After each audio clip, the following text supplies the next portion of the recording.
Dhamma Jumden Nishin Shewan Dashamba Yandava Zobesan Ribana Shabson Dhamma Devariship Jidin Chamba Jivon Divya Kaloju Lana Meba Hada Menanje Dhamma Sanjay Jumden Penyawa Shajatu Lama Sazemo Chada Jasuja Dhamma Jumden Nishin Shewan Dashamba Yandava Zobesan Ribana Shabson Dhamma Devariship Jidin Given Deva Kalon Java Lana Meva Hada Menam Jetam Sanjay Jumden Bejava Shaja Dava Sas Chedo Jazo Javo Damba Jumden Dishin Shava Daju Yandava Zobe Sanjay Riba Shason Dem Devari Shavan Jidin Chamba Given Deva Kalon Ju Lana Meva Hada Menam Jetam Sanjay Jumden Bejava Shaja Dava Sas Chedo Jazo Jev conceive Zoe Jetta, Sergeant and no command in Bonne, London Jitten, and our churches.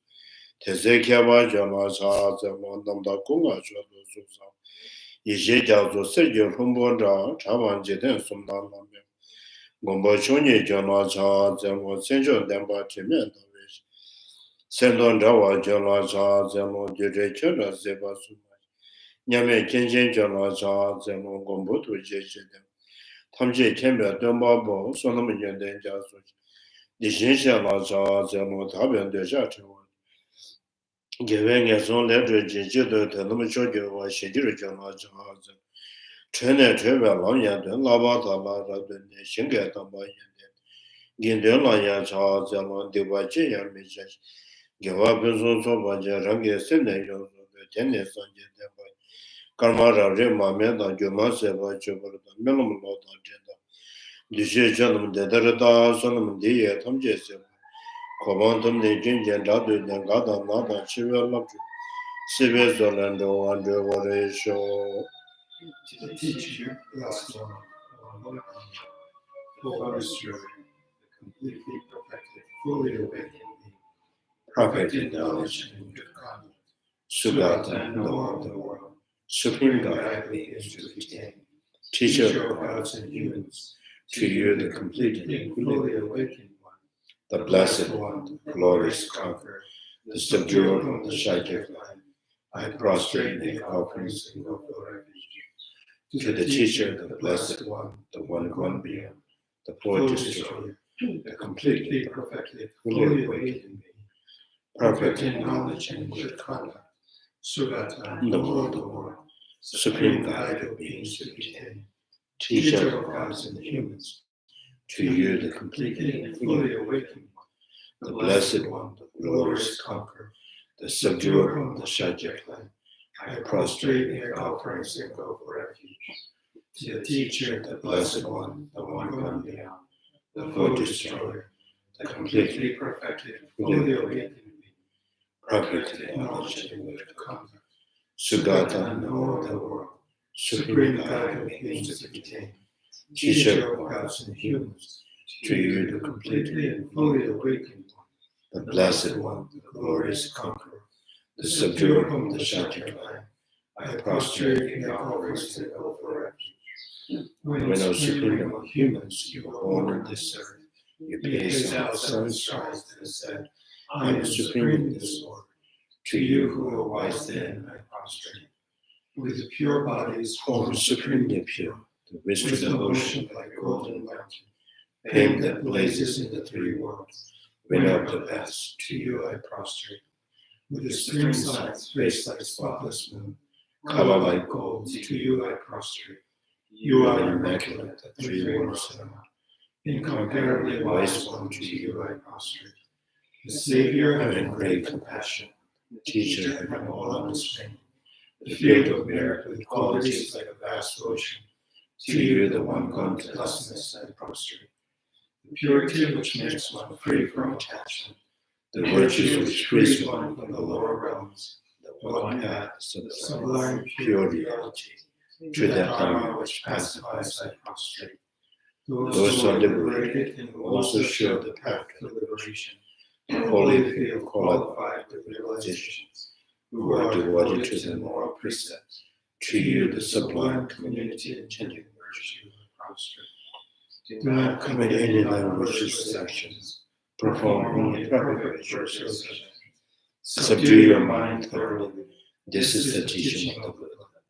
A star, a mirage, a flame of light, an illusion, a drop, a dew, a bubble, a dream, a flash of lightning, a cloud. See conditioned things as such. Through these merits, may sentient beings attain the equal state, subdue the four faults, and be delivered from emotional suffering of aging, sickness, and death. Sanji Chono Soje Chono Ma Chanju Pato Dane Janji Dage Jeso Jeba Sono Jian Dola Penche Sanji Chono Sanji Chono Soje Chono Ma Chanju Pato Dane Janji Dage Jeso Jeba Sono Jian Dola Penche Sanji Sanji Chono Soje Chono Ma Chanju Pato Dane Janji Dage Jeso Jeba Sono Jian Dola Penche Sanji I go for refuge till I am to the Buddha, the Dharma, and the Sangha. Through the merit I create by practicing giving and the other perfections, may I quickly attain the state of Buddha for the benefit of all sentient beings. I go for refuge until I am enlightened to the Buddha, the Dharma, and the Sangha.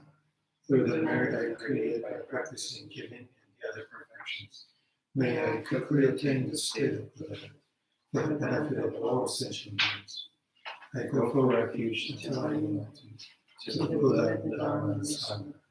Through the merit I create by practicing giving and other perfections, may I quickly attain the state of Buddha for the benefit of all sentient beings. Pomea Bombo de Gemea de la Pomea de Gemea, the Shinshuba Pomea, the Shinshuba Kaji, Kede Sanji Pombola, then the Rajil, Rajin and the Kamba, the Shingo Kama, Kaji Shinja within the Danya, Kaji Danya, the Jedi Shinshuba, Kede Raji Yaman, the Shavayu, Rajita, the Shava, the Shishi, the Kang, Kede Pombo Mademra, the Shinshuba Ganya, then the Tate Tenji, then the Pumbonala Madembara, the Jeshua Gayam, Kajima, the Yama, Tenishadanya, Yawalam Bama Yama, Yawa Lembra Jemejo, Yawa Lemba, the Jeshua Jim, Namang the Zej and the Kajit in Yeshin, Bebe the Jeshua, Yawa Lemba Shatata, Kaji, Yawa Loma, the Tenerajin, Daguna Kame, the Jingo the year again. Tataran Yalan Yalambo, Namagunja Domania, Tombe the Jeshua, Chatabu, Tomashi, Metoshi, neither Nimijada, David and the Juba, Taba, Tata, Medana, she went to Tata, she went to Kangi the Jinshi, and the mother was on your mother, the young Major Rajin, the Don, the Sanjin, and then the Yadashava, Sabateva. Others on your diligence, a woman of Jujaba, driven your mother, the Shishiba. The Shishiba Rajuga, then the Ronda Rajin, the Shishiba Rajim, and the years. The Shishiba Bashi, Mandara Bijuba, Nishiba, Kangi, Yana Juba, the Sudan, and the Bajuba Danger, Toantella, Chance,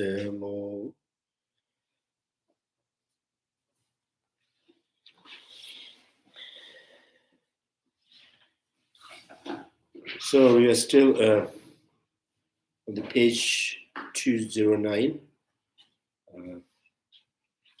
So this is the one of the complicated one. Maybe just read it.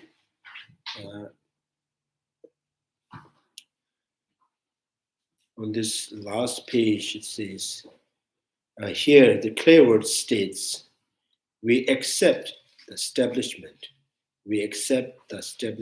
of conventional truth in terms of mere conditions, not on the basis of adhering to any four positions. Four positions are self-arising, arising from other, from both, from no cause. Otherwise, there is no consequences that things possess intrinsic nature, so which is untenable. If one accepts this, mere conditions, cause and effect, will then be mutually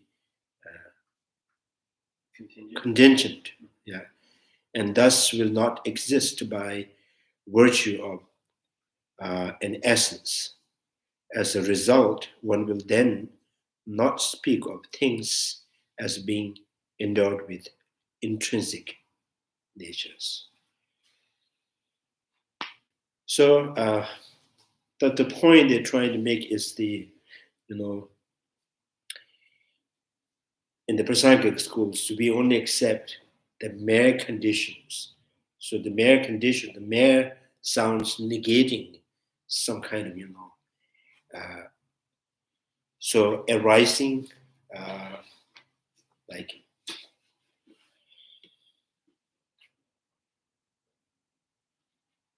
I think this is related to the, right now, a non-Buddhist school, in the Buddhist school, an ordinary kind of perceptions. So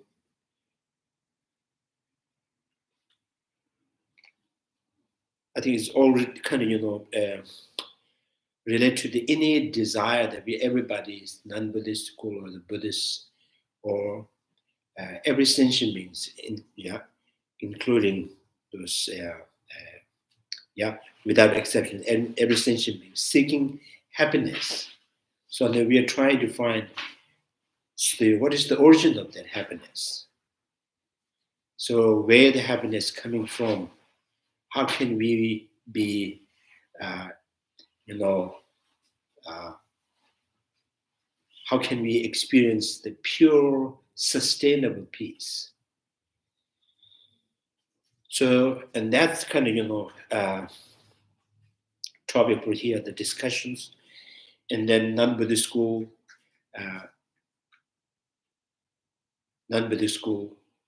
is a suffering and happiness, right and wrong. So right or the wrong, virtue and non-virtue. And then space.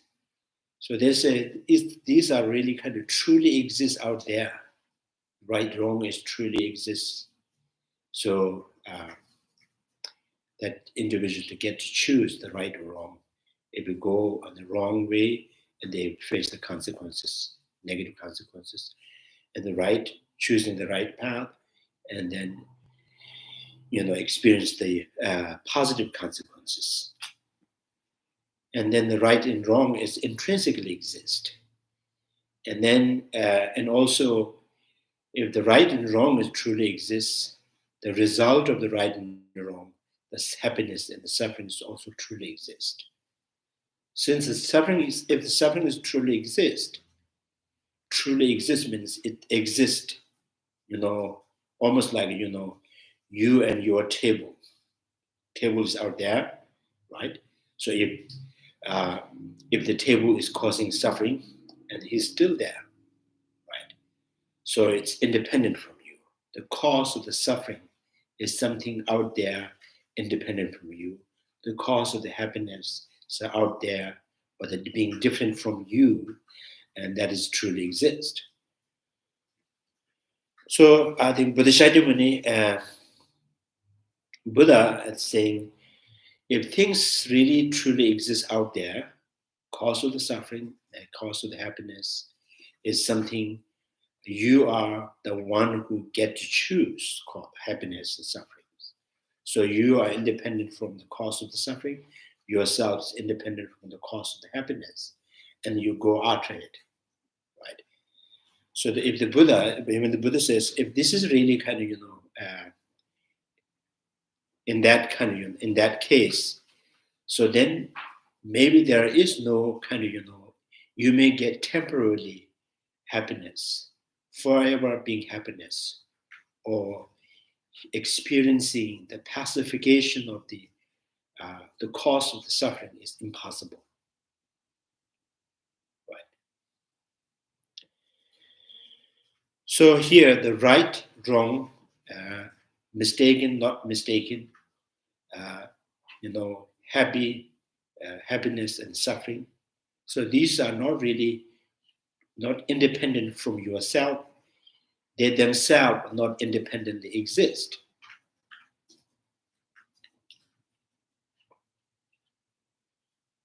So in the English term, they use the mistaken.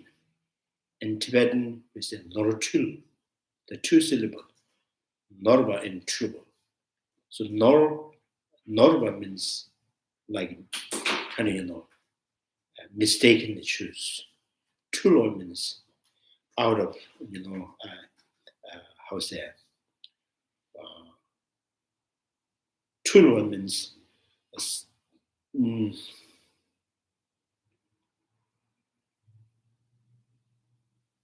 yeah, I think that's true. It's like more like a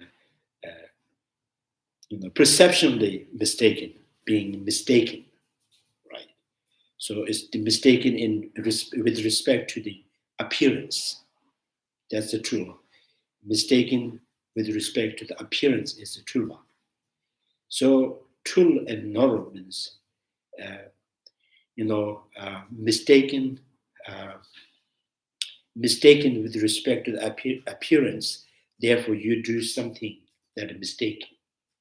You do things mistakenly, right?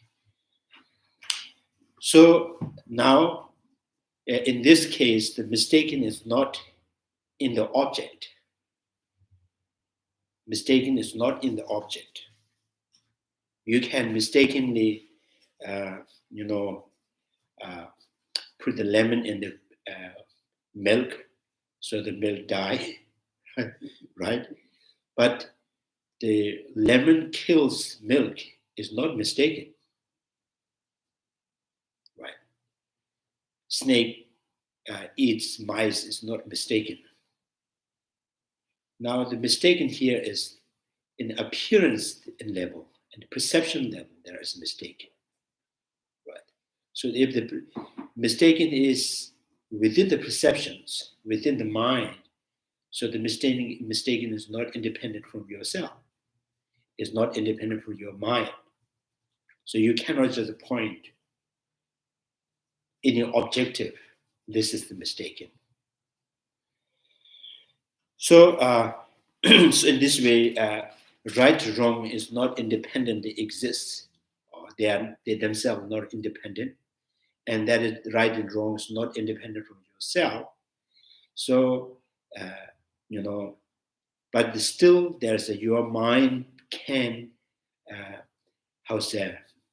there's a state of mind or the state of mind being not knowing the reality is real, and the state of mind that is mistakenly perceiving things is real.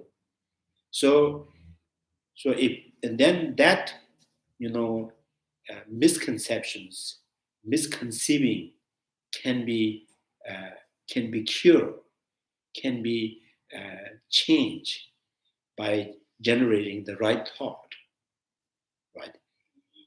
So, and here the example here is arising.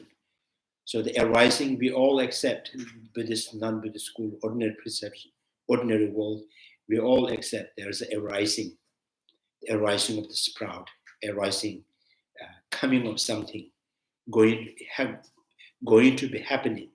So this kind of going to be happening, arising, becoming, right? So I think this the kind of, and this is like is the futures. So we are all kind of moving towards the futures to be happier, right? To be happy and to be happier, to be sustainable, being happy. So then that arising of the happiness, the arising of the sprout, is it really exist? If that does not exist, and then there is no point to pursue or to pursue that happiness.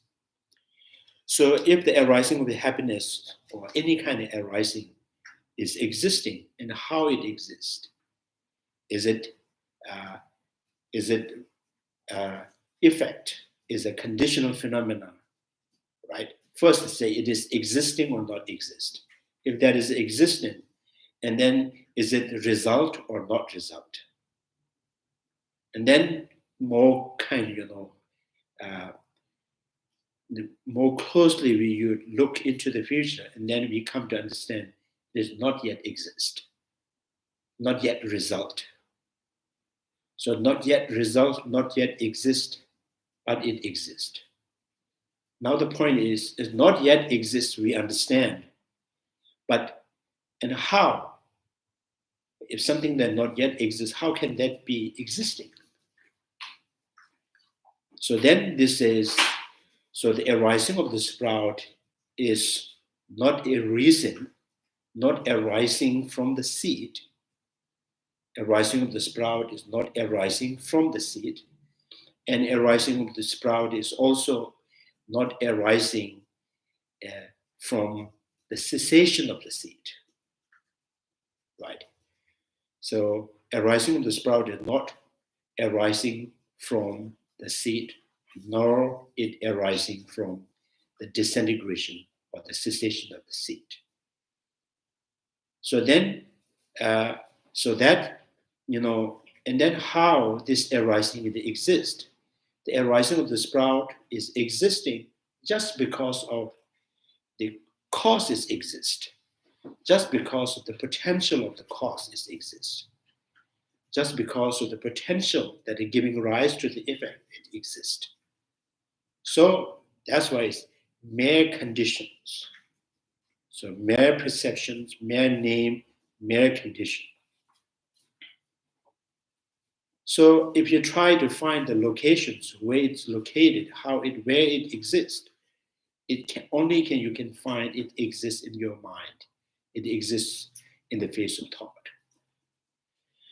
So that's why you call mere name, and mere name, therefore, is mere name. And why it's mere conditions means it not arising from the seed. It cannot be arises from the the cessation of the seed. It's not going to arise from the cessation of the seed, not arising from the seed. So I think that's so the arising of the sprout is not intrinsic, not exists in and of itself, not exist by their own essence. And hypothetically, if that it exists in and of itself, then it has to exist in and of itself, and it has to exist from other, from both, from without cause. Right? So if no possible of finding the arising of the sprout, that arising from the seed, disintegration of the seed, or any other causes, or without cause. So the only possible of constituting the existing of the arising of the sprout is just potential. The potential that we see, we witness, we experience within the cause. So that's why it's called mere conditions, mere condition.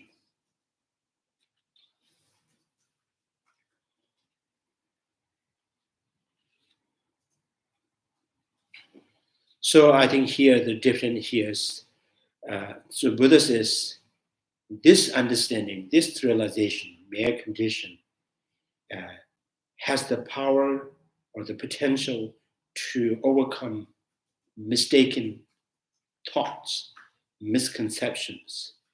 If this realization has the potential to overcome or to eliminate the misconception and ignorance, and for sure it can remove all the afflictive emotion. For sure it can overcome the cause of the suffering. So this is this realization is the path that lead to this pacification of the suffering.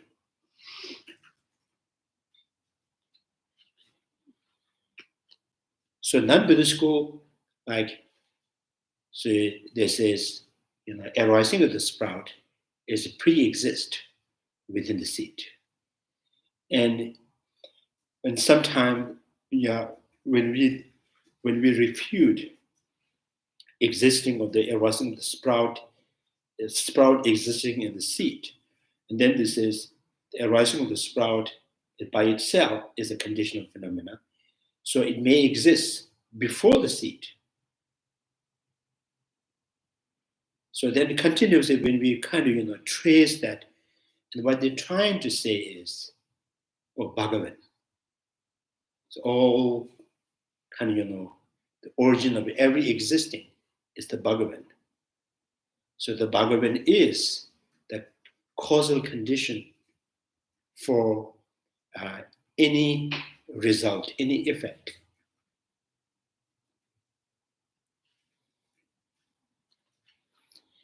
If the Bhagavan has the, has the responsible for the every existing, then, right, because the Bhagavan is pure energy, pure mind, pure realization, and complete and total compassion. So the result must be better, right? So something that is, originated by the pure state of mind,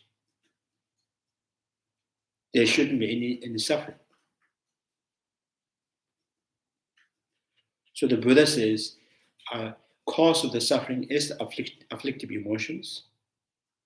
So the mind afflicted by the afflictive emotions.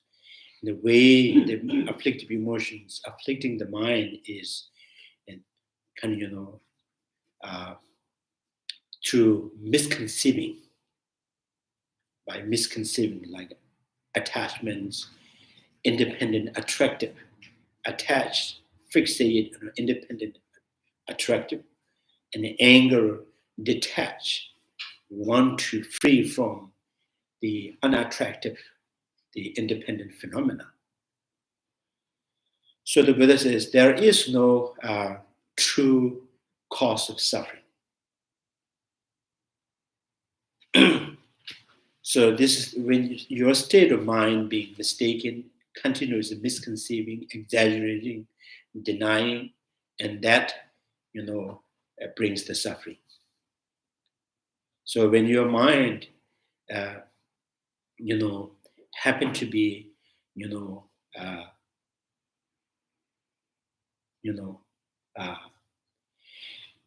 knowing the reality as it is, and you also know there is no any cause of suffering.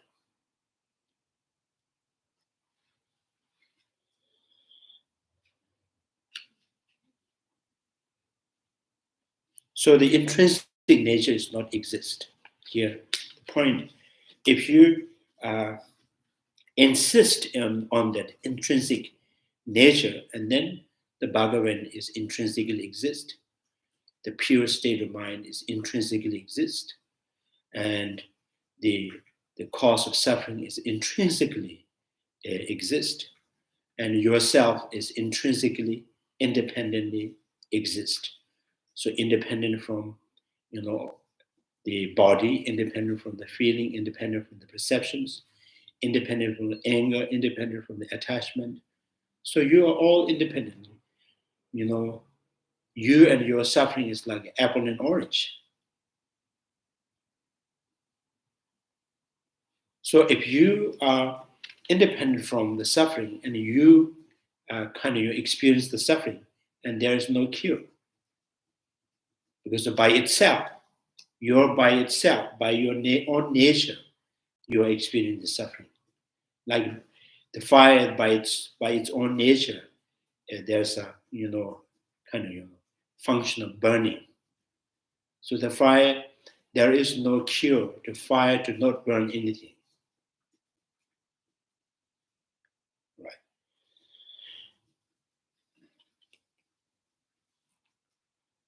So I think this is in the Prasangika school. I think this is the most crucial for understanding the possibility of the cessation of the suffering, or the liberation, or end of cyclic existence. So non-Buddhist school, and they because of this belief, and they, there's some hardship practice that punishes yourself in order to please the Bhagavan, right? And the Bhagavan, he believed that he followed that, idea that Bhagavan one day or 1 year or one life or one time he may appear and say, now you are set free. So he will decide. So that's why a lot of the hardship and punishing yourself, causing more suffering to yourself, to in the concept of purification. So the Shantidevas said in the Bodhisattva's Bodhisattva's vows, punishing yourself is very negative things.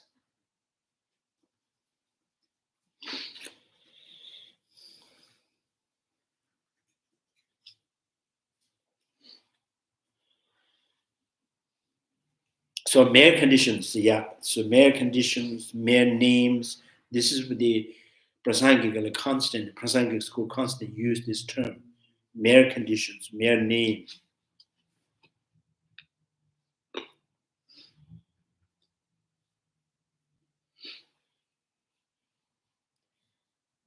So you understand that, right?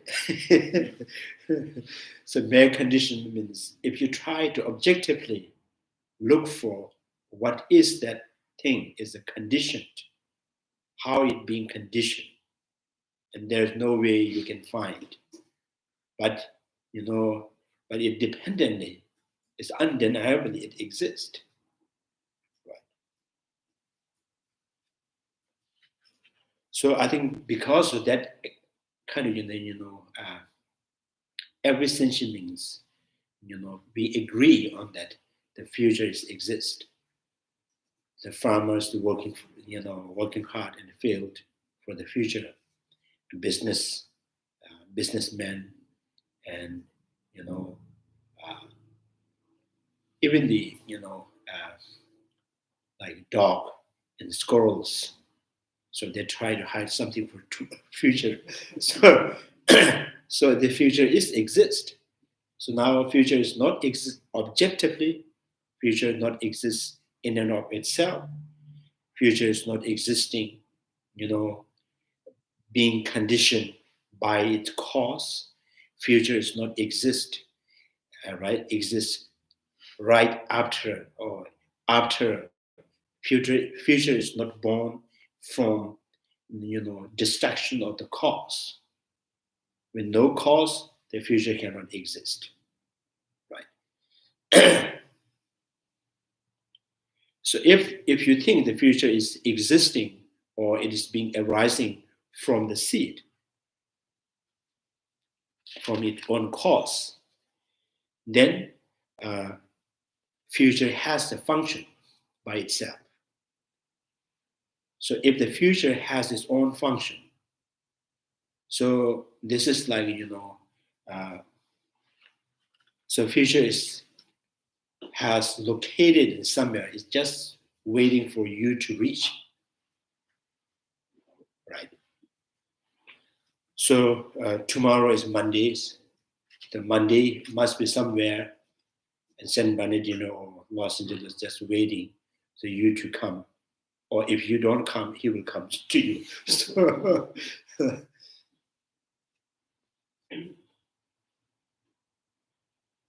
So here, I think that's the kind of main. So this kind of understandings will clear away the kind of confusions. So liberations, enlightenment, kind of moksha. So moksha is within you, right?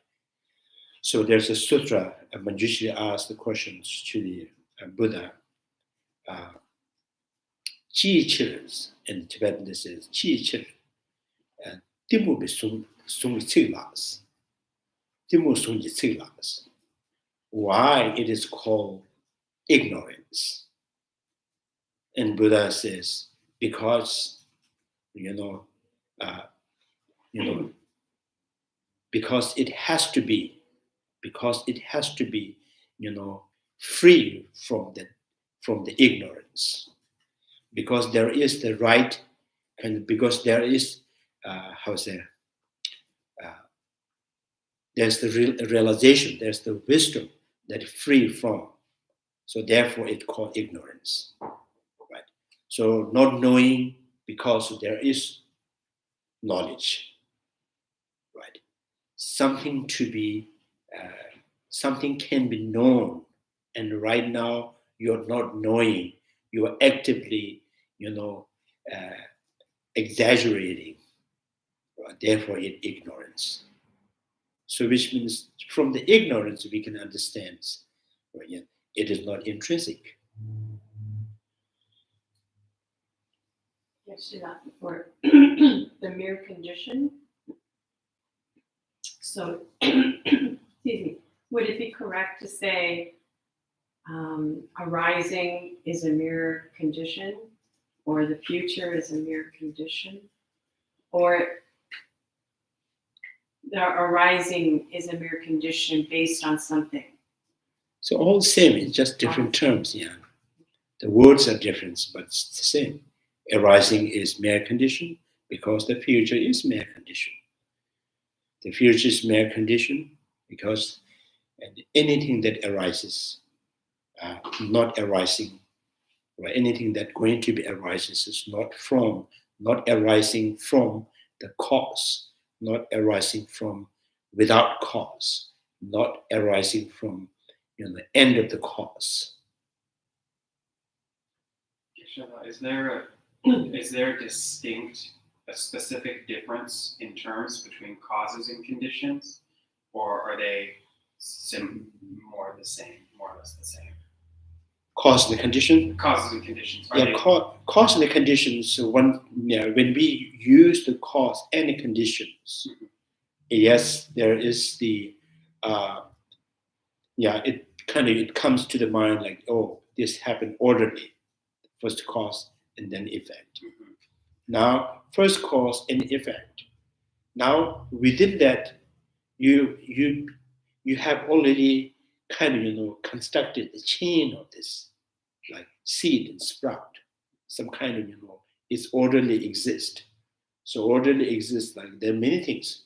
Like first Logan come and open the door, come, and then after that, Marian open the door, she comes. That's also order, right? Now, seed and sprout, what is that order? So when the sprout comes, seed say, oh, now sprout come, I have to go back. No. Seed exists, and that start to disintegrating. And when total disintegrated, at the end of the very end moment, that is the time sprout manifest. But you don't see this sprout. There's no objectively you can see this sprout is coming from that seed. Because that seed is died as, moment the seed has died, sprout is manifest. So the objectively, there's no way you can find this sprout has been born or having been born from that seed. Like, milk turn into yogurt, right? So there is no specific time that you can find, oh, now this yogurt is coming from this milk, right? So the order is in the concept that you make it, because first you sow, it's just a seed, a small, a tiny thing, in some black color. It's my pile. Oh, that's the undiluted misconception.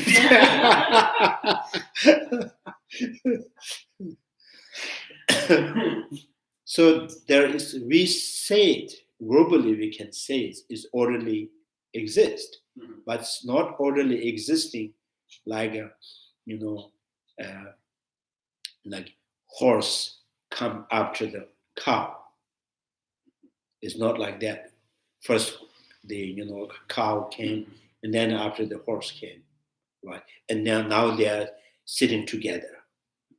The seed and sprout cannot be simultaneously exist,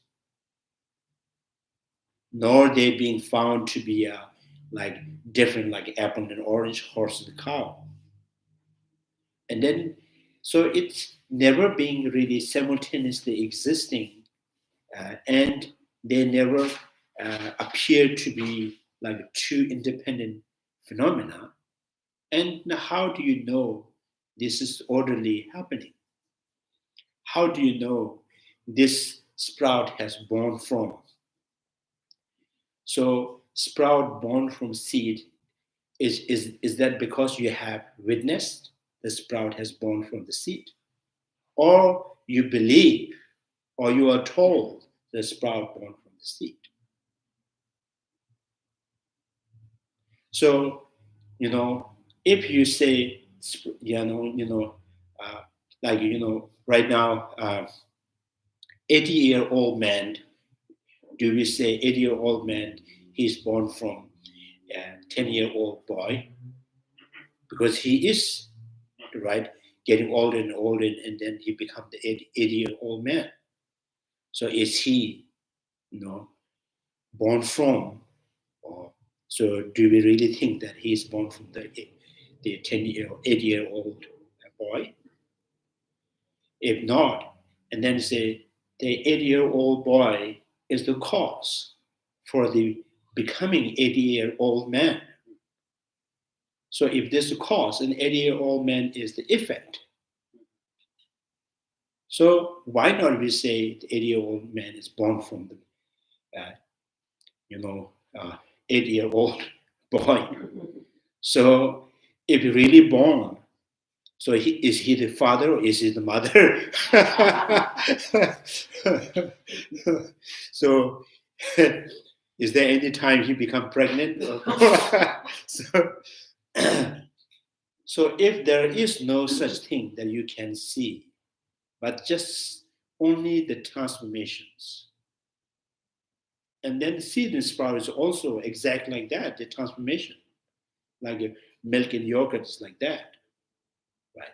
Your previous life and this life is like that. So your previous life, once born and getting older, and then and then died, and that moment you born.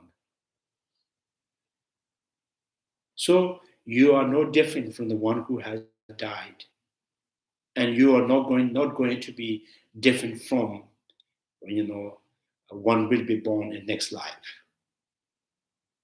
So milk is no different from the yogurt. Yogurt is no different from the milk. But but conceptually, it seems there is order. It's conceptually there is difference. Milk and yogurt had the difference. The taste difference, the shape difference. So I think that's kind of so conceptually we have constructed, and this there's some kind of separation, there's difference. So that really gives you the basis for the thinking. It has born from that. There is the order, right? Not physically is something happened, right?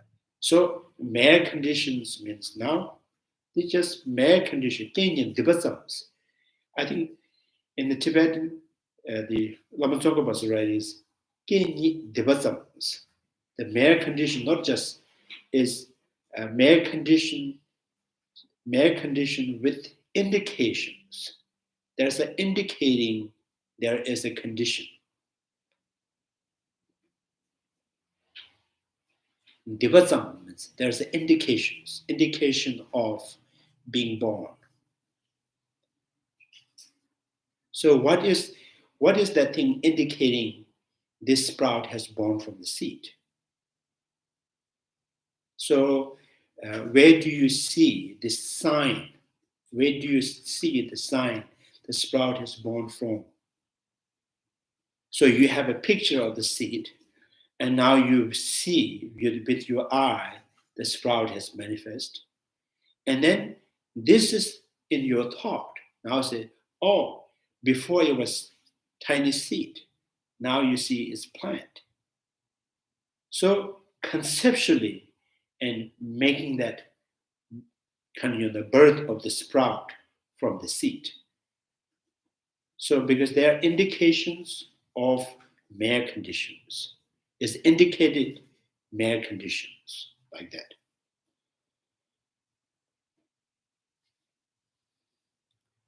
So because the non-Buddhist school, they couldn't really accept that, and therefore what they say is the self or the person never die. Because if die, it's very dangerous. So die, impermanence, for them, it defines dissipation. Right? It defines dissipation and discontinuations. So Prasangika school says kind of death and disintegration, and then disintegration, or what I call exhaustions. It never indicates dissipation. Right? That is not the discontinuations. That is not the dissipation. Impermanent is not the discontinue. Impermanent is the constant transformations. Impermanence means change, right?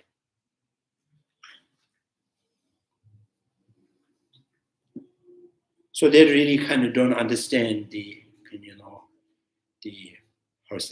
the deeper meaning of impermanence. So they are afraid to call the self of the person as impermanent.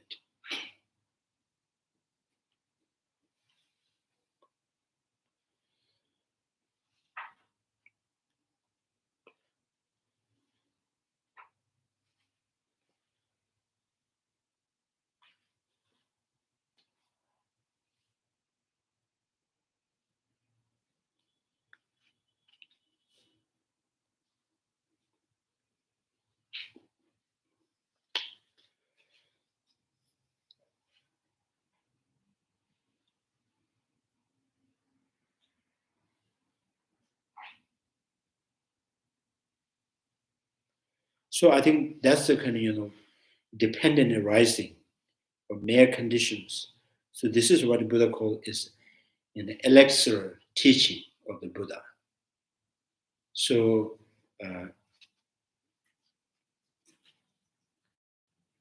Bodhisattva, the elixir teaching of the Buddhas, in elixir teaching, kind of this is some kind of the combination of finding not independent and verbally, conceptually making them to be existing. So that is the kind of your existing, and the existing of the house, existing of the braid, existing of the relations, all verbally, conceptually, and making them to be existing, but objectively, there is no any clue for the existing.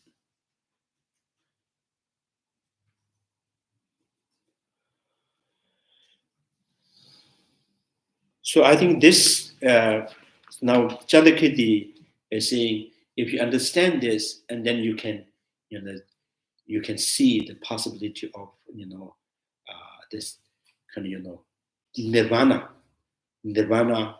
or kind of an end of cyclic existence.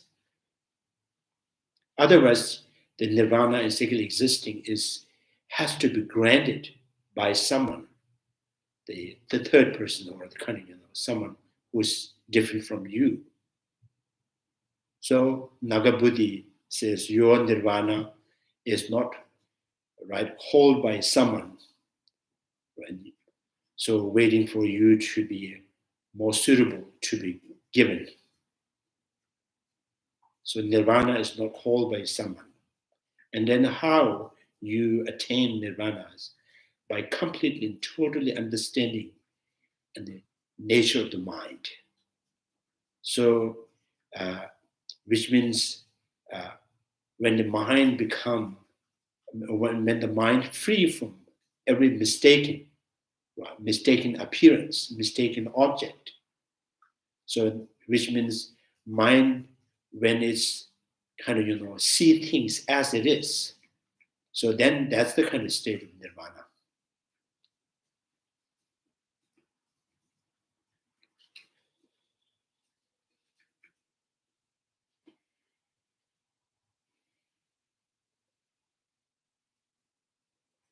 So non-Buddhist school, they always kind of in their practice, the visualization of the deity is to grant them happiness, to grant them, nirvanas. So I think the precious garland, Nagarjuna's. So there is a 6 kind of important. So maybe I'll say 6 important things to remember.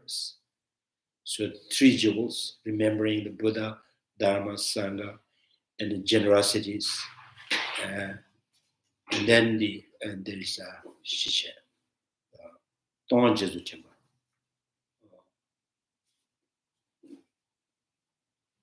Yeah, and then the wisdom, and then this is the deities, Ta Jesu Chimbas. And now, how do you really kind of explain what is the importance of remembering the deities? So, and then Nagarjuna says this to remind you the teaching of the Buddha, and this to to be witnessing your activities, not for the deities to give power to you. The power you develop, you generate. So constantly remembering the deity is to be witness and to be to remind you the the teaching of the Buddha. So that's again, you can also interpret that as a blessing.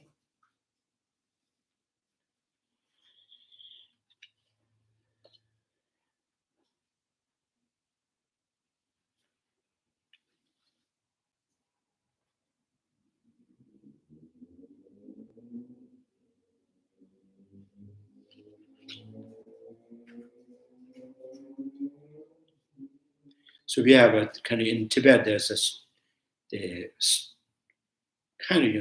one of the Sajjaya, the great lamas in Bichen. He spent many years in the retreat for the Ganesha. Ganesha. Ganesh. The Hindu deities. There's a bit kind of elephant trunk. So, and he spent many years in the retreat to have a vision, to kind of face to face see. And then one day Ganesha appears to him. So what are you looking for? So he said, "Oh, you are the how's the energy of wealth. You are the wealth deity. So I want wealth to help sentient beings." And now the Ganesha, in his kind of writing, his biography says, Ganesha told him, so wealth comes from your own generosity. So, so maybe this life is not suitable for you. So deity can do anything. There's nothing he can do. He cannot just kind of, here. Right. So Ganesha says, which one you like, iPhone Pro or 44, 20 Pros? So the deity, Ganesha told him, maybe this life is not possible.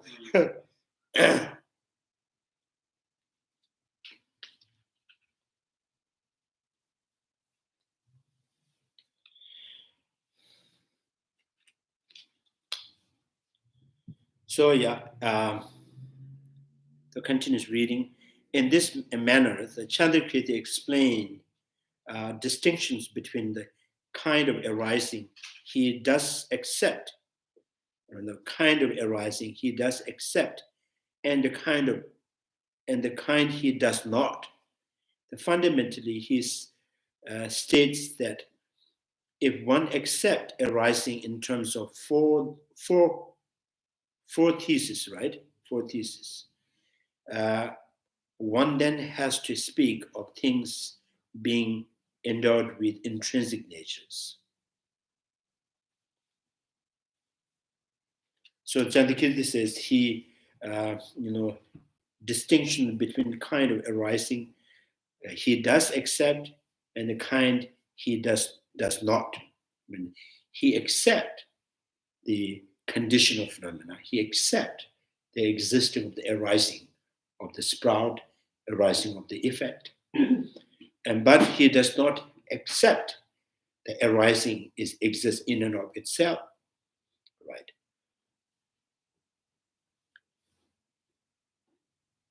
So, because if things really arises by itself, if things really exist in and of itself, and if it arises from its own itself, arises from other, arising from the both, or arising without cause. So this, the four possibilities. So one then has to speak of the being endowed with intrinsic nature. So therefore, if one accepts arising from others, one has subscribed to the notion of intrinsic arising necessarily. And in the contrast, if one accepts arising by way of mere dependent originations, one need not accept intrinsic arising. So the dependent, right? So we can say, conceptually or conventionally, we accept the arising. Objectively, we don't accept arising, right?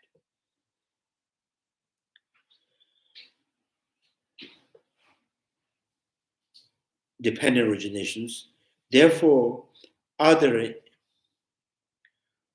other in the context of arising from other does not refer to just otherness. So not born from other does not mean, right? Not born from others does not mean seed and sprout. There is no difference at all, right? Sprout is no different from seed, right? When the sprout is no different from the seed, does not mean seed and sprout has no difference at all. So yourself, the today yourself, yesterday yourself today is no different from yesterday yourself. Now, it's not different, that does not mean yesterday yourself and today yourself, and there's no difference at all, right?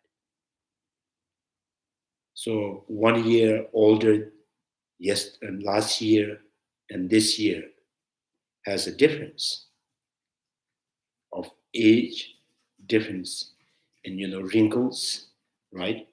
So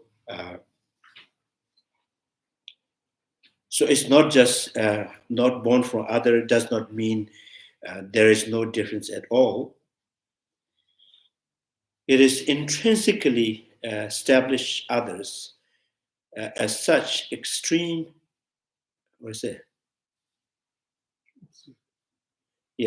absurd consequences are revealed to those who accept these theses.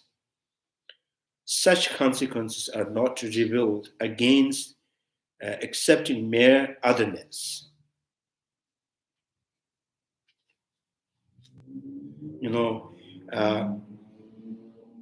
If the sprout in the seed has no difference at all, and then these two kind of cannot be exist orderly, right? So then the color, the size. So there are many differences. But still we say the sprout is no different from the seed. So what does that mean? Right? And then and the mother's kind of pointing at her child's, and she wants to say this boy is born from other. So you can just kind of argue back to the mothers. So your boy has born from other because you are other than the boy. So you cannot say that, right?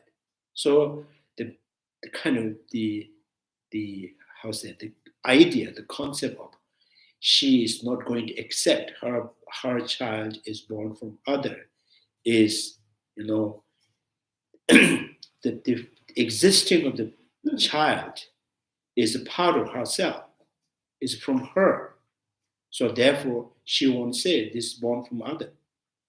When you plant the tomato seeds, and then after 1 month there's the sprout of the plants, and then you're pointing at this plant to say, I plant that seed. That does not mean you have put the plant in the soil.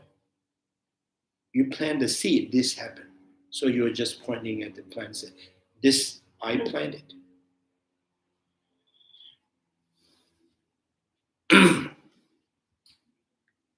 So this is kind of, so the conventionally,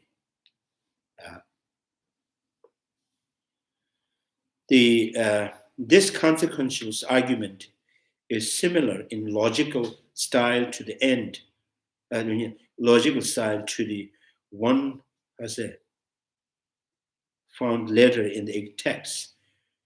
So where it reads, things different from each other through intrinsic characteristics could not logically be part of single continuum. So if myself is independent, different from my previous life, so that I cannot be continuum of my previous life. Like apple is different from the orange, therefore apple is not continuum of the orange. So the yogurt is not different from the milk. So yogurt is the continuum of the milk. So here they're saying not born from others means like there's no way you can, establish that yourself is other, right? Yourself is other from or different from your previous life. Yourself, today's Sunday. Sunday is by itself different from Saturday. If the Saturday and the Sunday is a different like table and chair, so the Sunday cannot be a continuum of the Saturday.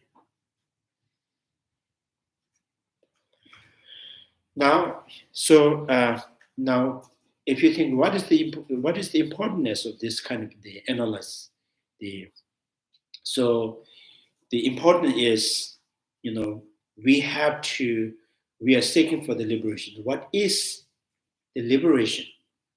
How it is possible, right?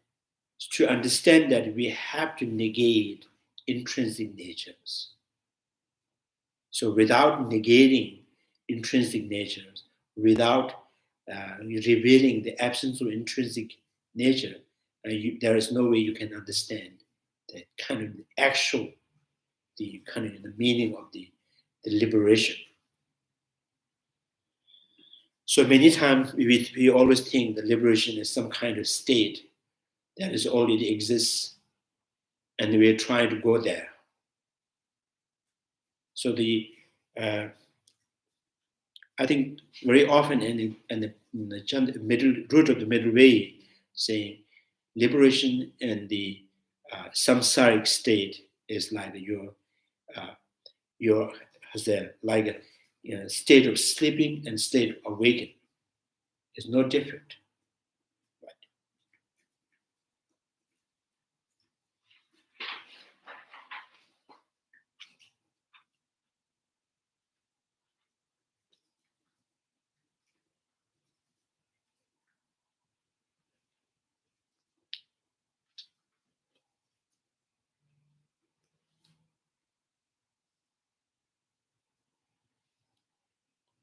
So and then the question answered magician and the Buddha is also like that.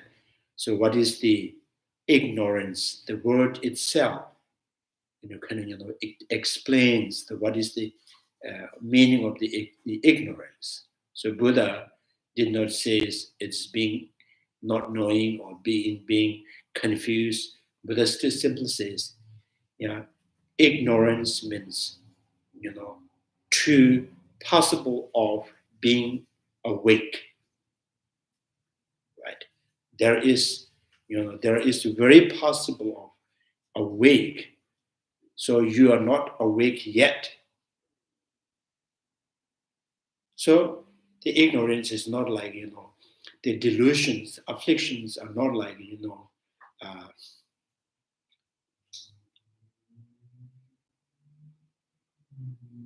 sometimes they say, sometimes people have,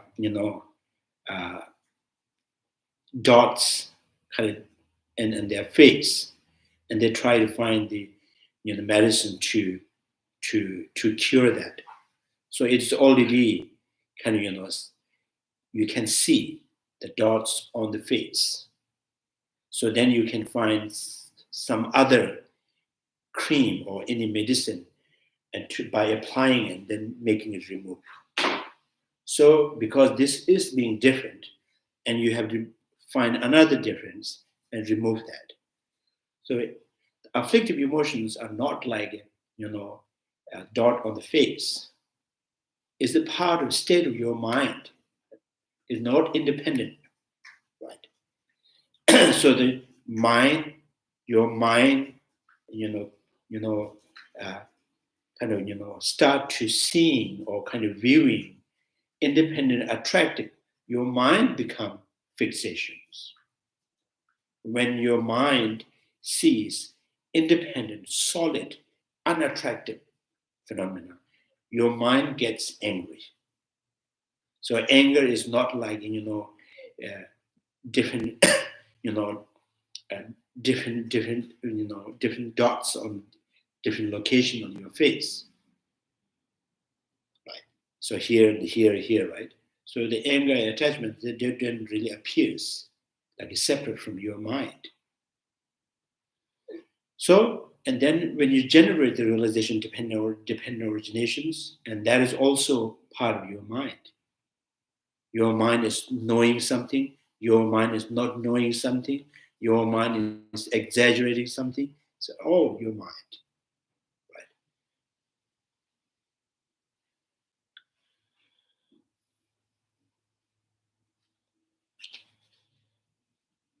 So things are different from each other's through intrinsic characteristics could not logically be part of single continuum. Gyuchibas, single continuum. The single, I think that's been maybe, I think there's possible confusion, the single. So in Tibetan, it was Gyu Chikpa. Chikpa means identical. One continuum. So one continuum. So I think here they used single continuum, and maybe there's a possible misunderstanding. There's one single thing that continuum existing. So one continuum, which means one continuum. Yourself is one continuum of your previous life, your next life. Right? So continuum is also, is not objectively exist.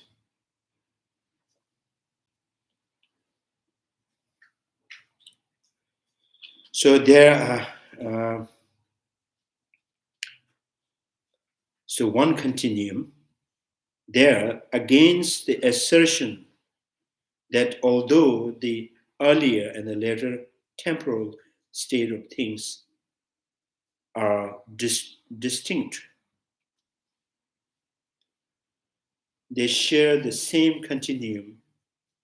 The objection is raised that if the two things are distinct by virtue of their intrinsic characteristics, they cannot belong to the same continuum.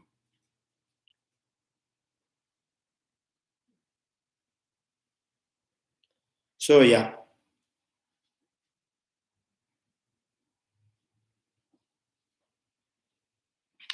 So the language is very kind of, sometimes we think language is kind of, it brings very knowledge. So the language is, it's a deceptive. It's, for example, when we say the continuum, the continuity, so we also say the sprout is continuity of seed. And this life is the continuum of the previous life. So, and also says, if one person comes, right, and right after another person says, oh, he is continuously coming. There's a person continuously coming. But that does not mean these people are continuum, right? So why you use the term the continuities? So if like if you you got a job in Starbucks and people keep coming, right? Oh, continuously coming, like almost an hour and 2 hours. I was just standing continuously. You are continuously standing. People are continuously coming. So those people are continuously coming, and they are not continued. So the language kind of as a too much kind of has a leaning towards the language explanations, and that also causes the confusion. So language is just a gesture, right?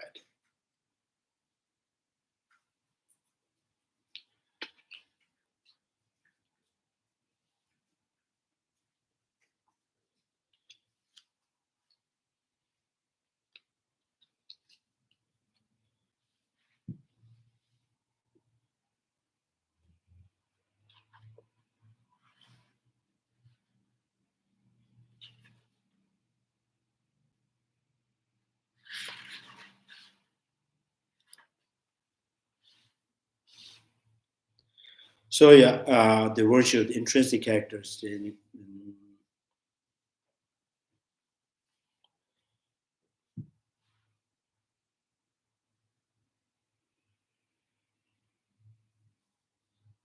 relation between two would become untenable, yet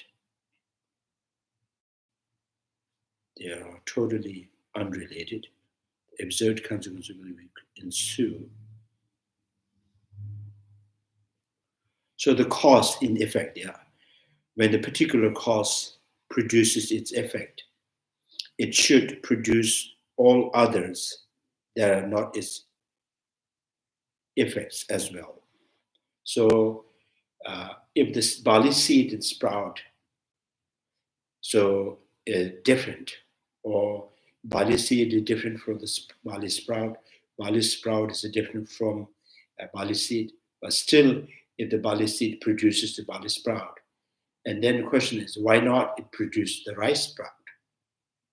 So it can produce something that is different from it. Why not the rice sprout is different from the barley seed? Why not it can produce that? They are equally different.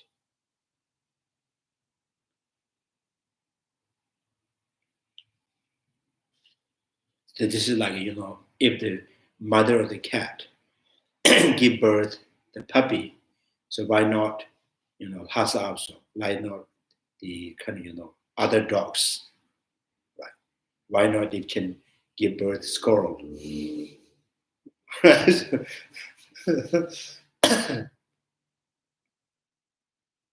they're different, but still giving birth to that. So why barley seed has to give birth only barley sprout, not the rice sprout?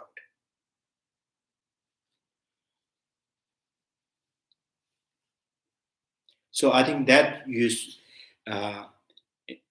maybe I'll remind you in the Asanga's text. So the three characteristics of the conditional phenomena. First is impermanence. the conditioned phenomena, the constant changes. So that is one of the nature of the conditioned phenomena. Second, every changes follow its own type of cause and condition. Right? So they don't mix together. When the barley sprout coming from the rice seed, not. Right? So, but they constant changing, disintegrating, and arising. So that every arises follow its own type of cause and conditions. And then says there is no cause that is a different from it that is giving continuously giving rise to it. So which implying the Bhagavan is not the responsible for the product of rice sprout. Right? Or sometimes people says, something happened, like if you so some in India, something still in India, in human culture that we have this, we curse, right? As something bad things happen, or say, oh, he cursed and therefore this happened. So that is similar to the Bhagavan. So the Bhagavan thought, I don't like his actions, so that he punished. So right, because so here this thing is that something happened at will of, at the will, right? Someone else will, because I wish to happen that, therefore this happened. So if this is really happening, it is really possible, then the farmers, they don't have to go to work. They just curse. So they said,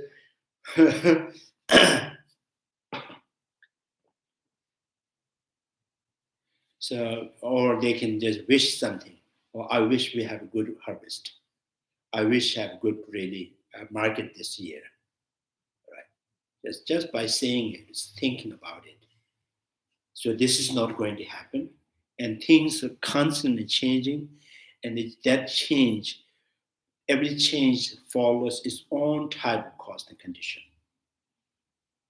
And then additional to the three characteristics of the conditional phenomena, then Nagarjuna says, nothing arises by itself, nothing arises from the other, nothing arises from both, nothing arises without cause. Right?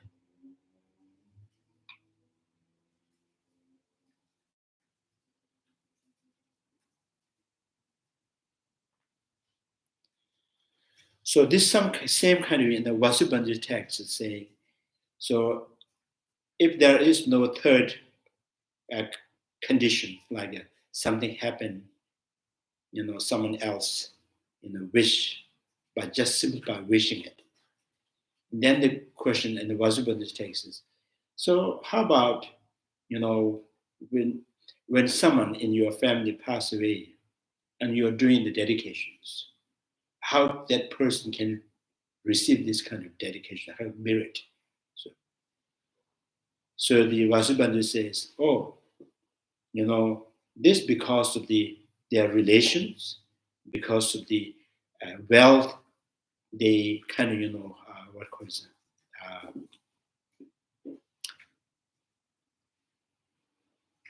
They share the wealth. They share the kind of, the money, the house. So it's a part of that belongs to that. So his possessions by, donating or kind of, giving to others, helping others, he can receive this. He can receive the merit. Or two businessmen, they are not they are not relative, but they share the wealth. And this person, when other person died and he do the kind of dedication, that person still can receive it. So this whole question comes because it's not going to happen at will of Bhagavan. Right? If your neighbor don't like you, and don't worry, you will not be faced with negative things, right? Just because he did not like you. So simply by not liking you, you're not going to be suffer, right? So if you suffer, you have to act the negative cause, verbally, physically, mentally, right?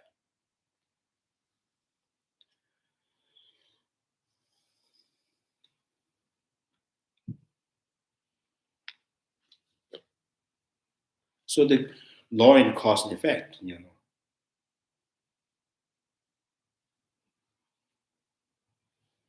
I think in this, and science also believe the law and cause and effect. So their cause and effect, like I think they're some pretty much similar to the Vibhashaka school. So Vibhashaka school, there's mutual cause and conditions. So what was the term they use? Homogeneous, right? So the science also believe that the random cause and effect. So and then mutual cause and effect. So the Prasangika school is cause and effect. The causal condition means things that transform into something else. Human being to the animal, animal to the human being. So these are possible. But within the simultaneous cause and effect, as you can say all men standing relying on the can is not the cause of the all men. All men is not the cause that they can. But they're depending, right? Each house, the the pillar of the house, the beam, and the ceiling, they're depending.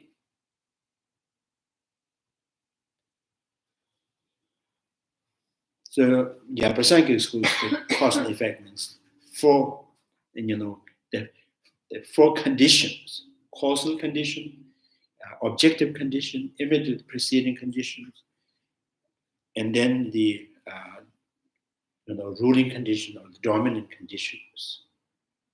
So there is no fifth conditions.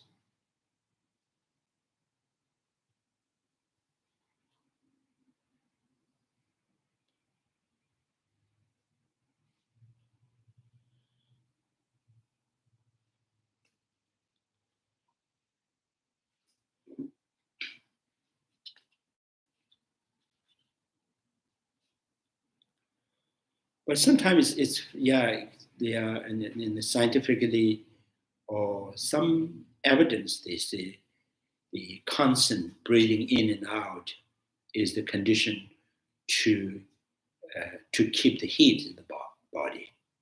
You stop breathing or breathing, weakening the breathing, it may kind of how say weakening the heat and the liquidities moisture in the body.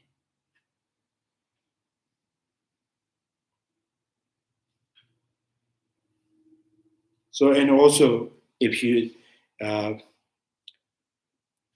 leave the house for a month and year and the house start deteriorating, so is that you are conditioning house or house is conditioning you?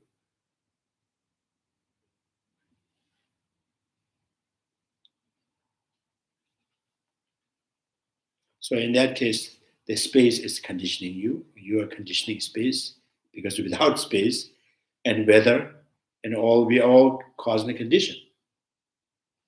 So I condition the weather conditions me. So then it's become too much.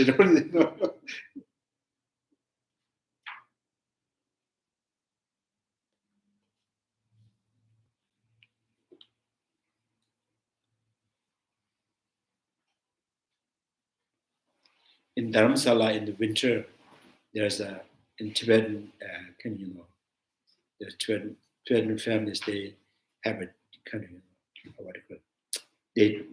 They create the terms in the winter time when the I think it's like around December or January something. So then become the very monsoon seasons, and the week all dark, right? Many. So people say this is kind of people because all the family, the families, the parents, they bring the kid back to the school, and the kids they don't like, when their parents left. So these people say, oh, because of these kids, and they're sad. So too many kids they're sad because their parents left them in school, and that changes the weather.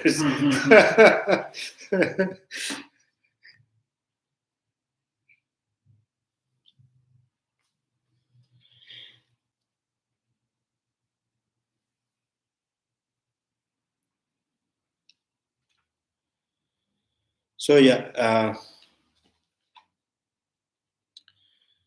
so the cause and effects are not different. If they're different, so one cause may produces other effect. Like barley seed produces the rice sprout.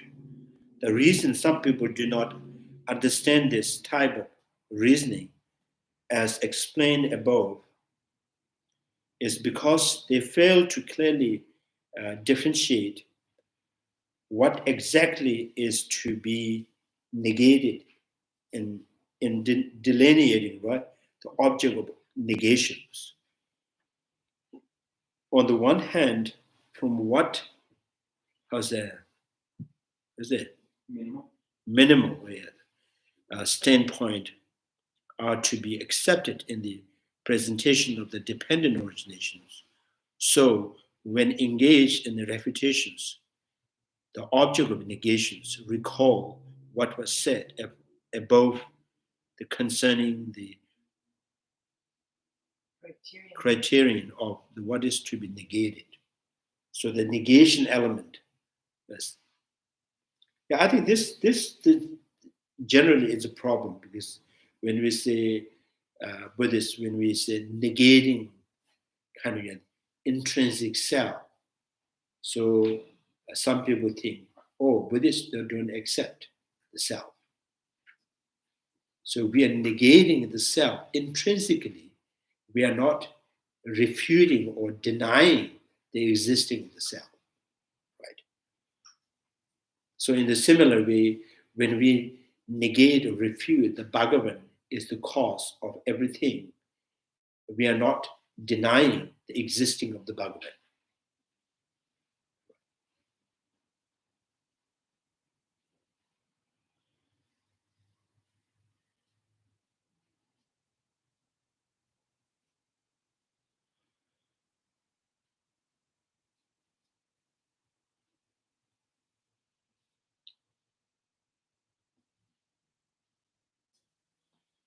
So, the criterion here is we say nothing arises by itself, from others, both, and without no cause.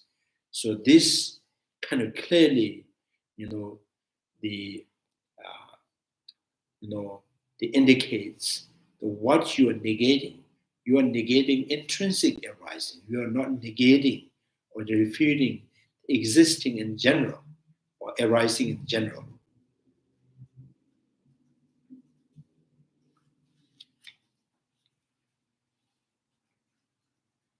So this is like,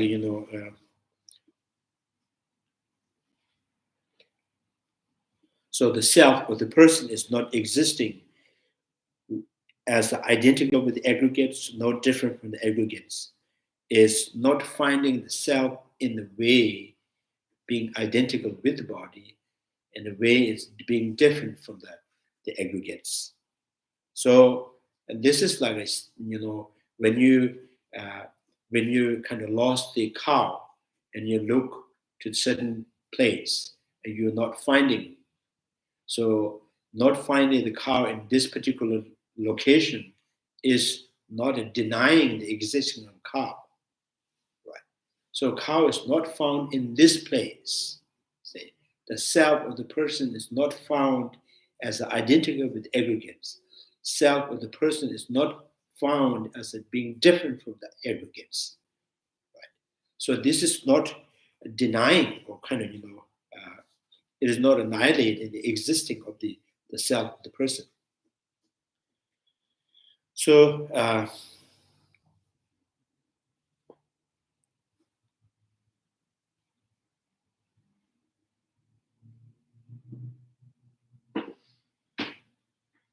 yeah, so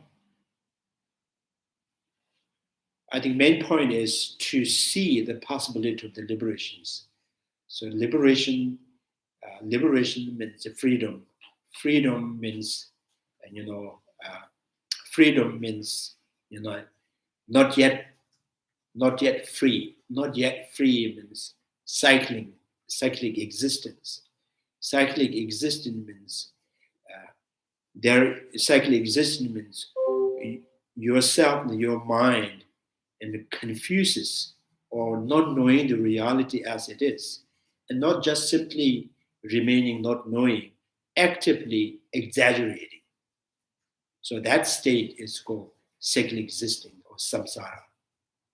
So when your mind is stopped exaggerating or annihilating, and that's that state of mind is being awake, being free from the misconception, being free from the afflictive emotion. That is the moksha or the liberations.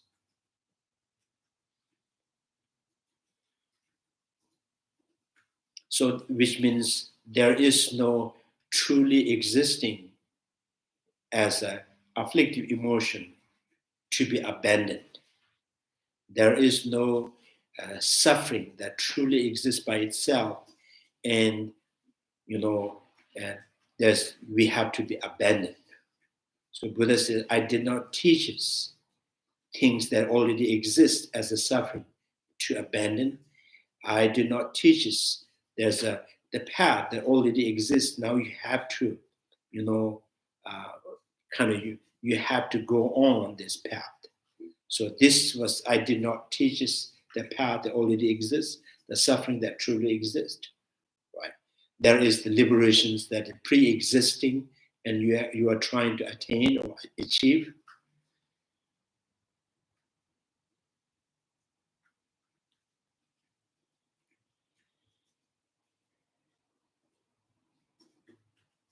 So the anger and attachment is, it is not different from yourself and needed to be abandoned. So then you say, what you are abandoning, through realization of the emptiness. If you are not abandoning the anger, right? Anger that is different from you, you are not abandoning the object that you are angry with. So object that you are angry with is not to be abandoned. The anger that is, different from yourselves is not abandoning. And what you're abandoning. So we are simply trying to free our mind from misconceptions, and that's the way to overcome or abandon the anger and attachments.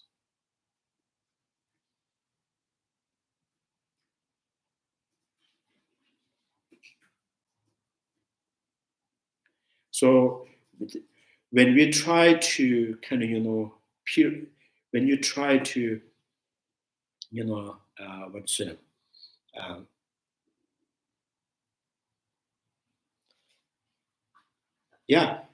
any kind of, when you try to gain some kind of knowledge that helps your mind not to be mistaken with respect to any appearance, is the way of overcoming or abandoning the mistaken. There is no other than that. So something the mistaken is already exists somewhere. So which means you just try to overcome the confusions, try to overcome ignorance. So that is the only path. So this can this can be, you say, this is the antidote to abandoning anger, attachment, afflictions.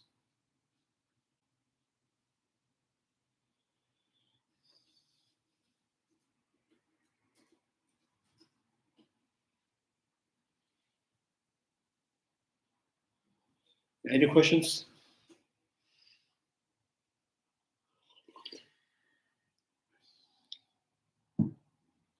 Maybe not very clear.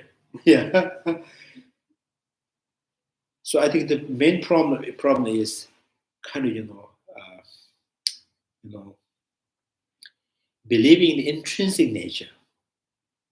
Intrinsic nature is the root cause of cyclic existence. So then, when you say, what is that intrinsic nature? So intrinsic nature, one of the examples here is, for example, a rising of the sprout. So a rising of the sprout, it exists. So because it exists, it has to be exist in and of itself. So that is the misconceptions. A rising of the sprout existing is not in and of itself. And anyone like yogurt has born, being produced. Now yogurt being produced, yogurt being produced, being produced from the, kind of from the end of the milk is the misconceptions. Yogurt being produced from the end of the milk, or from the cessation of the milk, from the disintegration of the milk. So you say, oh, yogurt has born after milk and kind of being ceased to exist. So that that's kind of thing. The yogurt. This is the way. This is how you think yogurt exists in and of itself. Yogurt is being produced in and of itself. If the yogurt is produced right after the milk has ended, if you think you are born in this life after the previous life has died, or you are born from, you are coming from the previous state of life. So that is the, you think that you are existing as intrinsic. So if this life is coming from or transferred from the previous life, so that is intrinsic. This is like, Gupta coming from his village. He was there, now he's coming from, now he will go back. If this very life is, previously it exists in my previous life, and now this life is coming from the previous life. So this means I was there, and therefore I just come. So which means you are already exist before you are born from mother.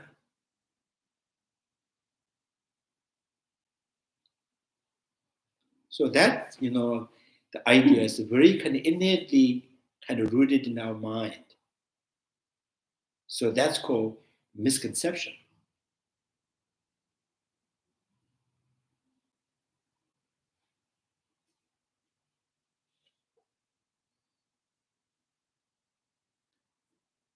So this continuously carries like a year, month, hour, day.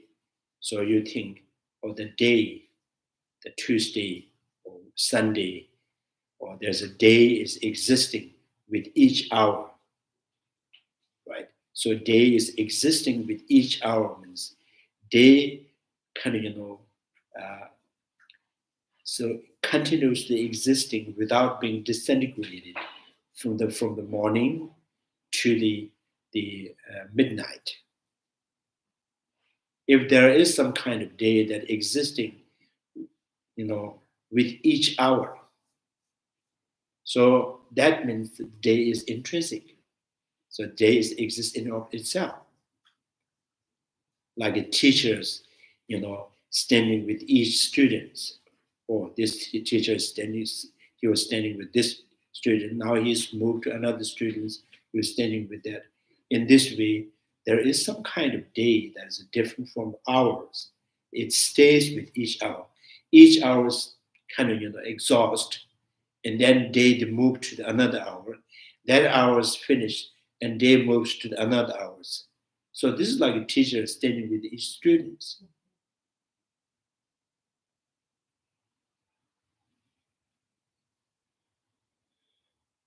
This is like the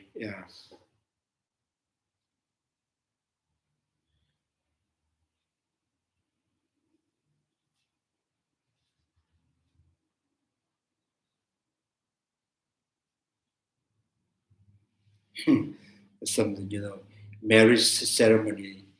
The kind of household man standing out the gate, and he's counting each person. Okay, welcome, you're welcome. So each person going out, he's still there, right? So in this way, if the day exists with each hours, the first hour says, "Oh, welcome," and then the hour is gone, and then another hour comes. Oh, 9 o'clock, welcome. So this, if that kind of comfortable with you, so your mind is really kind of abiding in intrinsic quality. So that intrinsic quality is not letting you to know the dependent arising. It's obscuring to you see things are dependent arising.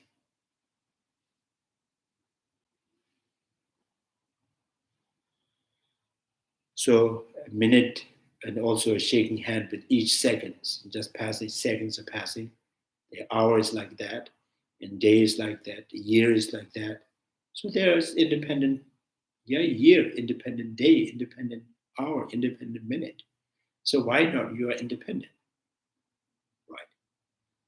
This very life the person was there in my previous life, right? And he says, no, when do I get born? When do I get born? So another person who's at the previous life said, so when do I get die? So when you get die, the next person says, oh, now this is my time to born. So there's two. You are already there, and there's someone else is there. So with one aggregate, what? One body, a true person, and one died, and he has to go in this state. Now this life, another person goes to the next life, and when next life is a true person, and one person died, and this person. So it's always there's if you're born in God realms, and there's a God beings, and yourself, the human being, is also there. So that God and human too. So now God has to die. So now that human is again has to go. So that kind of it's something that is you feel maybe this is right, and something that gives you the kind oh, this is comfortable. The thinking. So the finding comfortable is you are finding comfortable in samsara.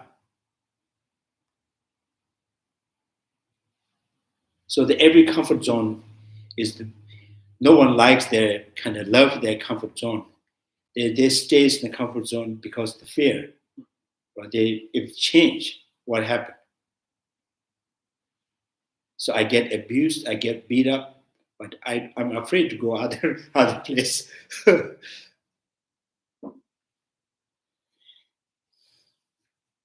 So impermanence and potential and how's that?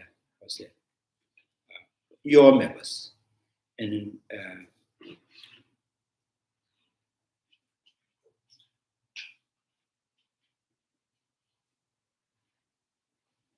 yeah. So Asanga's three conditions, three characters, two conditions.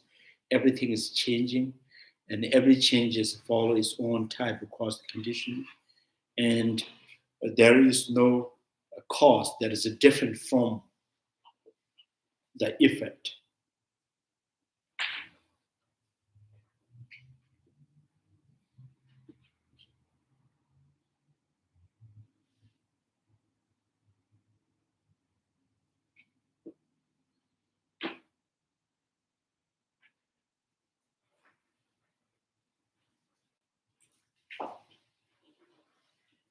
I can't read. At least write something. Can it be said that mere is as it is without attributes we place on an object?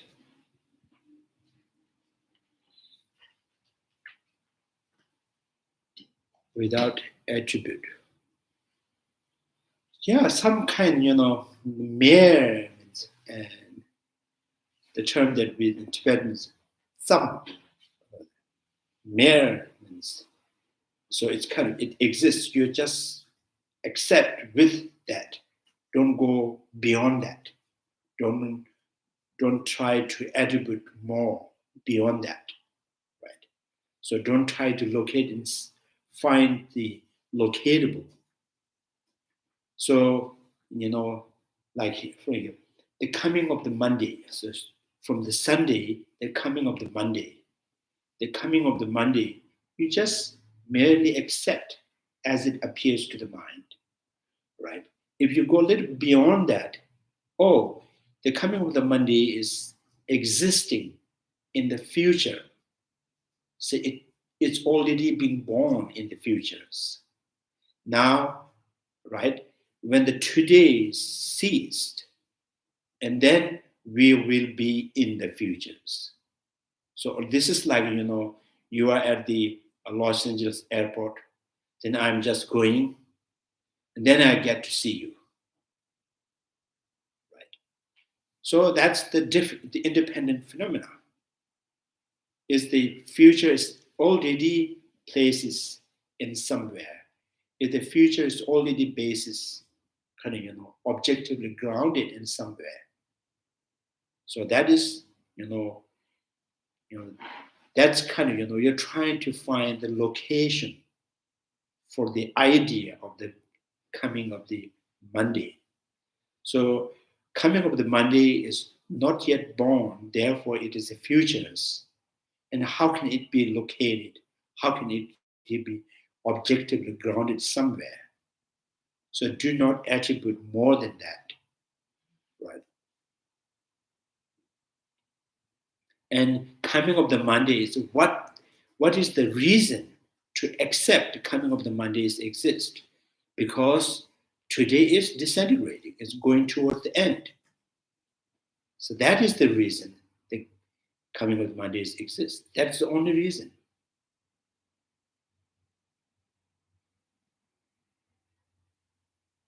Right. So your previous life has died, therefore you're born. You are not with previous life. Right. And when you die, the next life will be born. So you don't get to go or transfer from the present to the future. So like the milk had never transferred from its own, present time of the milk, transferred to the state of the yogurt. And yogurt is not transferred from the state of the milk. But yogurt, milk cease to exist and turn into the yogurt. That's it. There's still that yogurt can be continuity of the milk. The 80-year-old man is the continuity of the 80-year-old boy. But 80-year-old is not necessarily physically transferred. Right? And then he may get shocked. So if 80-year-old boy transferred to the 80-year-old man, so and then 80-year-old has the right to go back to the old 80-year-old man, right?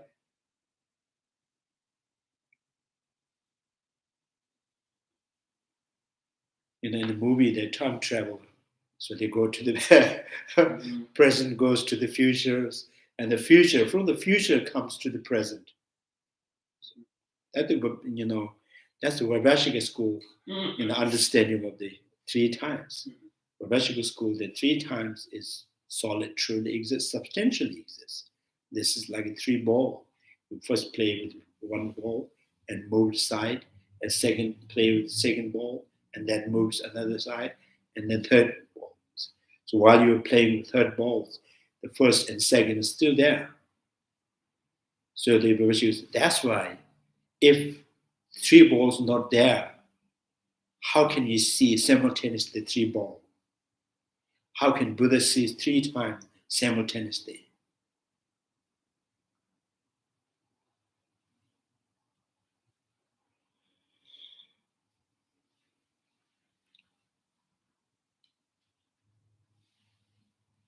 So Vipassana school is very much, scientific.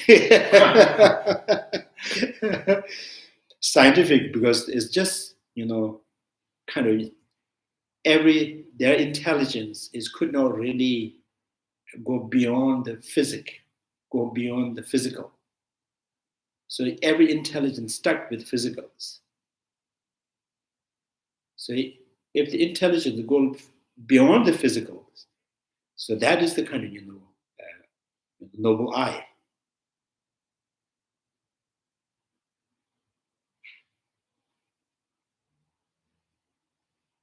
Maybe physics means like that. So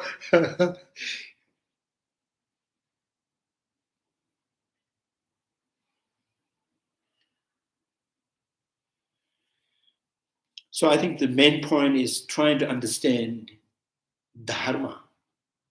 What is Dharma? If you don't understand Dharma, and then there's no way understanding Buddha and then Sangha. First, introduce the Dharma. First, get to know the Dharma. Then, their kind of unshakable faith in Buddha and Sangha. Right? So,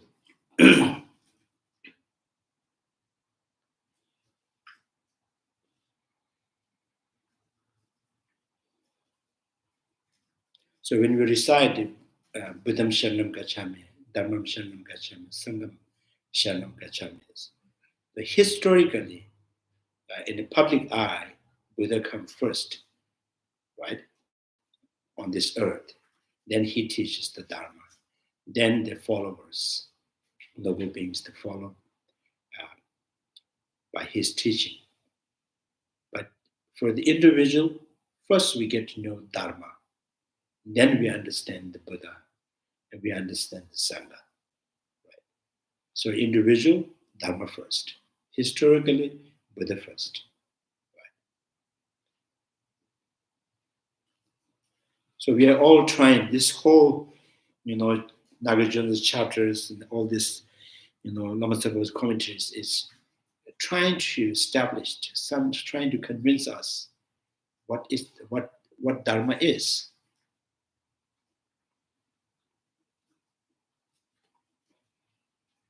I take refuge to the Dharmas. So what is that Dharma do you take refuge? And then what is your way of taking refuge?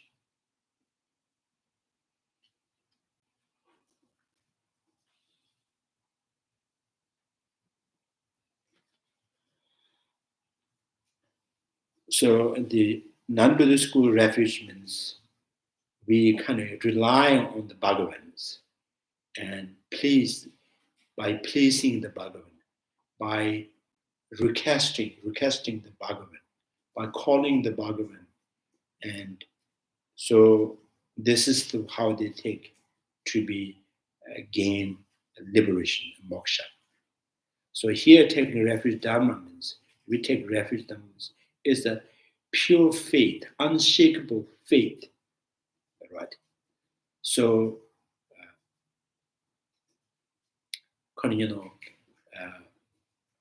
if we're so convinced that the possibility of end of the cycle existing, the possibility of pacification of the afflictive emotions with, inferential and intellectually or with experience you understand, that is the way to take refuge. We are not calling Dharma, give me happy.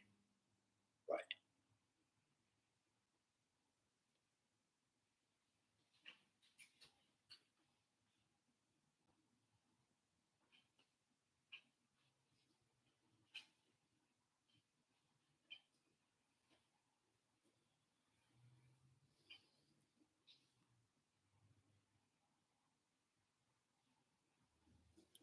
So in the Yamataka Sadhana, this is Chuyugula Chandamimayas.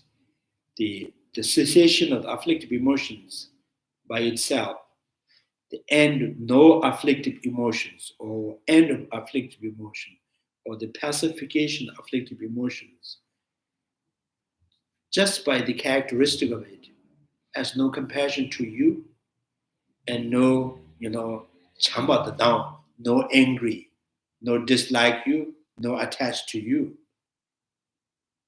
Susun the woman in divisions, So just from the mere cessation of afflictive emotions, it has no compassion to you, no angry with you.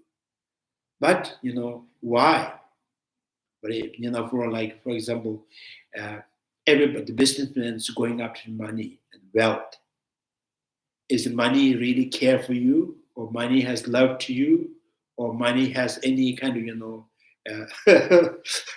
say, please come here, so I will help you? No, but because they think this is how you protect yourself, right? So, although money has no compassion to you, but you think having money or having kind of gaining wealth is for for your health, your conditions and everything. So in this way, the cessation of afflictive emotions, although by itself is not has any kind of compassion to you, but having attained, so having actualized that, having experiencing that, having conceptual understanding that gives you a lot of peace, great peace. And that shows you the path to how to free from the second existence. Right? So that freedom and that peace, that knowledge is you have revealed that, because you have revealed the Dharma. Therefore, you're getting benefit from the Dharma. Not the Dharma had decided to bless you.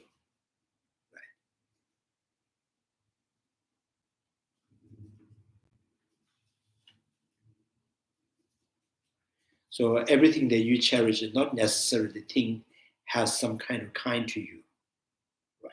If you have an iPhone, right? iPhone 14 Pro, iPhone 14 Pro has no love to you, right? Or anything that you're trying to like a degree, the school degree. So degree has nothing, no feeling to you. So, but you think though, if I get that, I can, right? I can do many things. So that's why you write. So this is not like non-Buddhist school worshiping the Dharma. The non-Buddhist school worship means calling, hey, help me, right? Liberate me. Don't make me suffering, right? And sometimes in the so if sometime in the family the good person has passed away, and you just complain to the Bhagavan and says, you always took the best one. so why? So they say that because they believe Bhagavan is the one that doing everything. Yeah. Why you call bad people? You always call the first, the good one.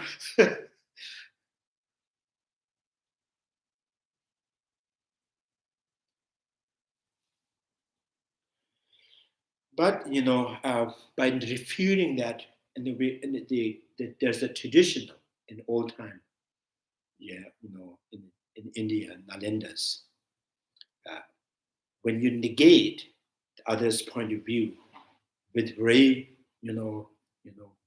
very logically, very aggressively, and when you treat the person who is holding that point of view with respect, we call him rishi, masters.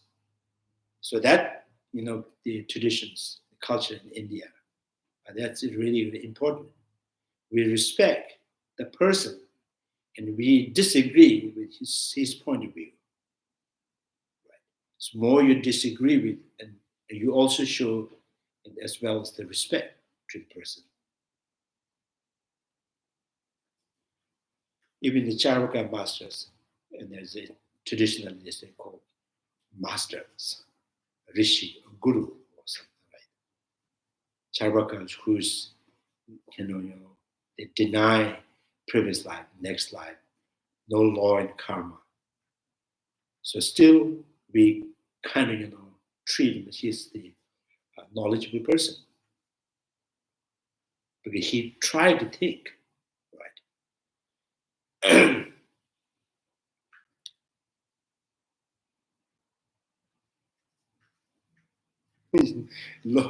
So the reason is very, very, the logic to deny the previous life, next life, law and cause and effect is very absurd. Like, this is who is the responsible making thorn sharp and beams round? So if there is no cause, so there's no anything has no cause and effect. If everything has cause and effect, there must be particular kind of specific cause and condition that kind of that shapes the tone is very very sharp and beams are round. So that's very and next life in the previous life says, who will go to next life from the ashes? Right? What can go to next life from the ashes? So therefore, beautify yourself, eat well, be enjoy.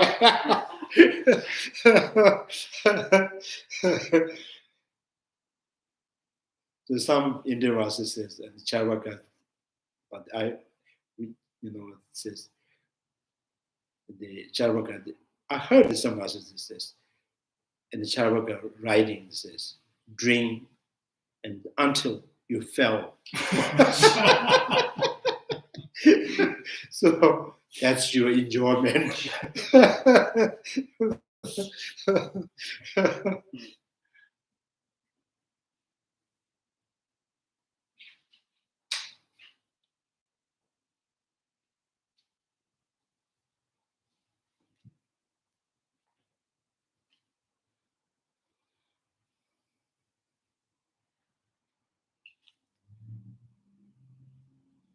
Charvaka masters his intention. So I think Charvaka's the philosophical point of view is I think more than 5,000 years Charvaka has studied. So at that time, so there was a very rich kind of Brahmin family, so very, very rich, and he is very handsome and very always kind of wealthy. So then his intention is he want to get married with his daughter. So he has to kind of persuade people to think. No, there's no law and cause and effect. There's no next life. There's no previous life. Just enjoy whatever you can. So the intention is very bad.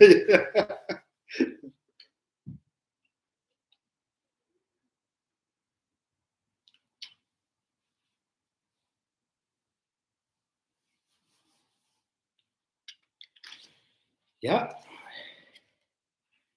No questions?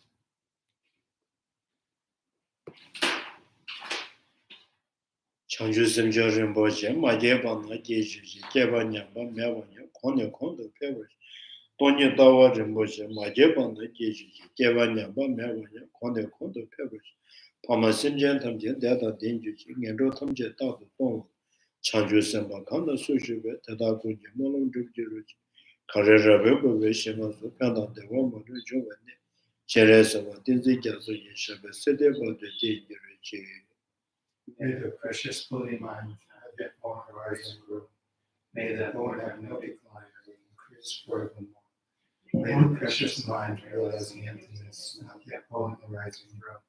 May that Lord have no decline or increase forevermore. Due to all these merits, may all Father and Mother sentient beings have all happiness.